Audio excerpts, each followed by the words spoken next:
नमस्कार दोस्तों, स्वागत है आपका मेरे यूट्यूब चैनल पर। नकली तोता। एक बार की बात है, एक घने जंगल में विशाल बरगद का पेड़ था। उस पेड़ पर बहुत सारे तोते रहा करते थे। वे सभी हमेशा इधर उधर की बात करते रहते थे। उन्हीं में एक मिट्टू नाम का तोता भी था। वह बहुत ही कम बोलता था और शांत रहना पसंद करता था।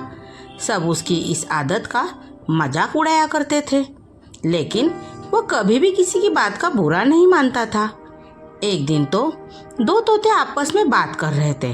पहला तोता बोला, मुझे एक बार बहुत अच्छा आम मिला था। मैंने पूरे दिन उसे बड़े चाव से खाया।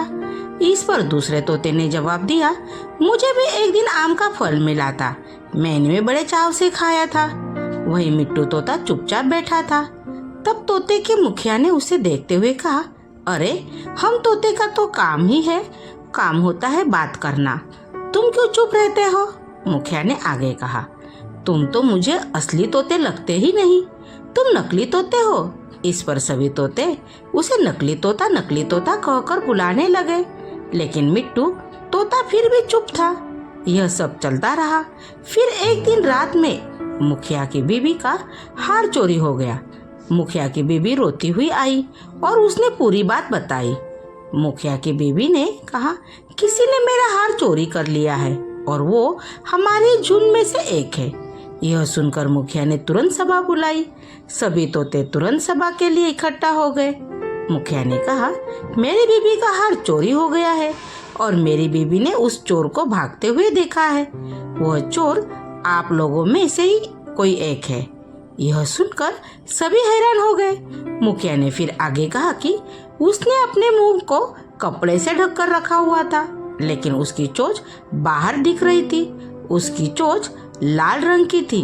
अब पूरे झुंड की निगाह मिट्टू तोते हीरू नाम के एक तोते पर थी, क्योंकि झुंड में केवल इन्हीं दोनों की चोंच लाल रंग की थी।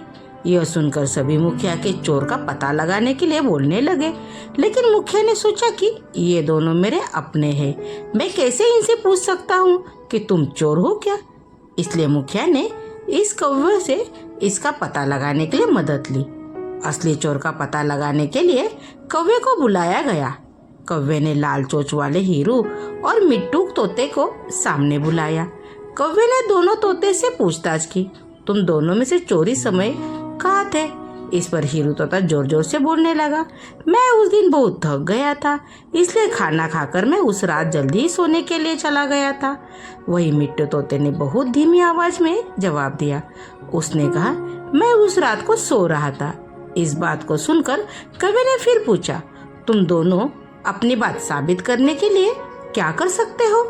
इस पर हीरू तोता फिर बड़ी तेज आवाज से बोला, मैं उस रात सो रहा था, मेरे बारे में सब जानते हैं। ये चोरी मिट्टू के ही होगी, इसलिए वह इतना शांत होकर खड़ा है। मिट्टू तोता चुपचाप खड़ा हुआ था। सभा में मौजूद सभी तोते चुपचाप यह सब देख रहे थे। मिट्टू तोता फिर धीमी आवाज में बोला, मैंने यह चोरी नहीं की है। इस बात को सुनकर कौवा मुस्कुराकर बोला कि चोर का पता लग गया है। मुखिया के साथ साथ सब लोग हैरान से कौवे की ओर देखने लगे। कौवे ने बताया कि चोरी हीरू तोते ने की है। इस पर मुखिया ने पूछा, आप ये कैसे कह सकते हैं? कौवे ने मुस्कुराते हुए कहा, हीरू तोता जोर जोर से बोलकर अपने झूठ से सच साबित करने लगा है, जबकि मिट्टू तोता जानता है कि सच बोल कर रहा है, इसलिए वो अपनी बात आराम से कह रहा था। कौवे ने आगे कहा, वैसे भी हीरू तोता बहुत बोलता है, उसकी बात पर भरोसा नहीं किया जा सकता है। इसके बाद हीरू ने अपना जुर्म कबूल कर लिया और सभी से माफी मांगी। यह सुनकर सभी तोते हीरू तोते को कड़ी सजा देने की बात कहने लगे, लेकिन मिट्टू तोते ने कहा, मुखिया जी, हीरू तोते ने अपनी गलती मान ली है। उसने सबके सामने अपनी माफी मांग ली है।